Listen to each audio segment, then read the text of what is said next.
నార్మల్గా మిగతా షేడ్స్ ఏవైనా కానీ అందరు చేస్తారు, కానీ నెగిటివ్ షేడ్ చేసి అందులో మీరు కంప్లీట్గా యాప్ట్ అయిపోయి అండ్ అది ఒక పార్ట్. ఇప్పుడు హీరోల మీ ట్రైలర్లో కూడా చూసింది ఏదైతే ఉందో మీ యాక్టింగ్ అయినా మీ స్క్రీన్ ప్రజెన్స్ అయినా చాలా బాగుంది. మీరు ఇంకా చాలా కష్టపడ్డారేమో, దీని వెనకాల మీ స్ట్రగుల్ చాలా ఉంది అని ట్రైలర్లో అర్థమవుతుంది. ఇది కష్టం అనే దానికంటే నా ఇష్టంతో చేశా. సో క్యారెక్టర్ ఫస్ట్ ఈ క్యారెక్టర్ ఇందులో నా క్యారెక్టర్ దొంగ. సో ఒక రాబరీ చేస్తాను, దాని తర్వాత ఏమైంది అక్కడి నుంచి.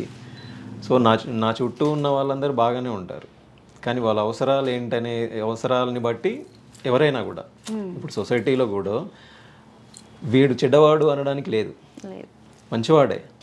పుట్టుకతో ఎవరు చెడ్డవాళ్ళు కాదు, మంచివాడే. కానీ ఆ టైంలో అవసరం అలా చేయిస్తుంది అంతే తప్ప వేరే ఏం లేదు. సో అలా. ఇంకా ఈ స్టోరీ ఇప్పుడు మీరు విన్నప్పుడు ఎలా అనిపించింది మీకు ఈ స్టోరీ?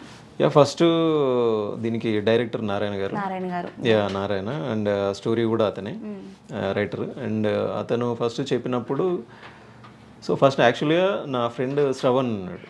శ్రవణ్ను నారాయణ ఫ్రెండ్స్ అన్నట్టు. ఒకసారి శ్రవణ్ చెప్పాడు, ఒక స్టోరీ ఉంది బాగుంది, నువ్వు ఒకసారి వినరా మరి అని అంటే, సరే ఒకసారి విందామని నారాయణ వచ్చాడు, స్టోరీ చెప్పాడు. స్టోరీ గుడ్, బాగుంది, సంథింగ్ న్యూ అనేట్టు అనిపించింది. సొసైటీలో జరిగే దాని గురించి చెప్పాడు. ఇట్స్ అ రియల్ ఇన్సిడెంట్ లాగా చెప్పాడు. ఓకే సరే నారాయణ బాగుంది, మనం చేద్దామని చెప్పాము. ఇక అక్కడ నుంచి స్టార్ట్ అయింది మా జర్నీ. అండ్ మీ మూవీలో కాస్ట్ వచ్చేసి ప్రియదర్శ్ గారు ఉన్నారు కదా, అంటే మీకు ప్రియదర్శ్ గారికి ఎలా ఉంది ర్యాపో, ఎలా ఉంది మూవీలో కలిసి యాక్ట్ చేయడం అన్నది? దర్శి గారు ప్రియదర్శి అసలు చాలా జోవియల్గా ఉంటాడు. అస్సలు ఫుల్ ఎంజాయ్ చేస్తాం అన్నట్టు. అతను ఉన్నంతసేపు మేము బాగా ఎంజాయ్ చేస్తూ ఉంటాం. ఒకసారి కెమెరా ముందుకు వెళ్ళిపోతే వేరే, కెమెరాకి బయటకు వచ్చిన తర్వాత ఫన్ బాగుంటాడు.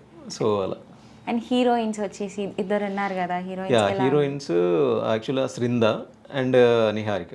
సో వాళ్ళు మలయాళం యాక్టర్స్. సో అక్కడ ఎస్టాబ్లిష్డ్ శ్రింద అండ్ నిహారిక. సో వాళ్ళు కూడా కోఆపరేషన్ సూపర్, బాగా చేస్తారు. మ్యూజిక్ కూడా వెనకాల బీజిఎం స్కోర్ కూడా చాలా బాగుంది. వివేక్ ఇంట్రెస్టింగ్ ఉంది, అంటే లైక్ ముంబై అది ఒక సస్పెన్స్ థ్రిల్లర్ అనే ఒక ఫీల్ వచ్చేస్తుంది ఆ బీజిఎం ఏదైతే ఉందో. ట్రైలర్ చూస్తున్నంతసేపు ఆ మ్యూజిక్ వల్ల, ఆ బీజిఎం వల్ల ఇది మనకి అర్థమైపోతుంది ఇది ఒక సస్పెన్స్ థ్రిల్లర్ అనేసి. So it's completely suspense thriller అంటారు డెఫినెట్లీ. అండ్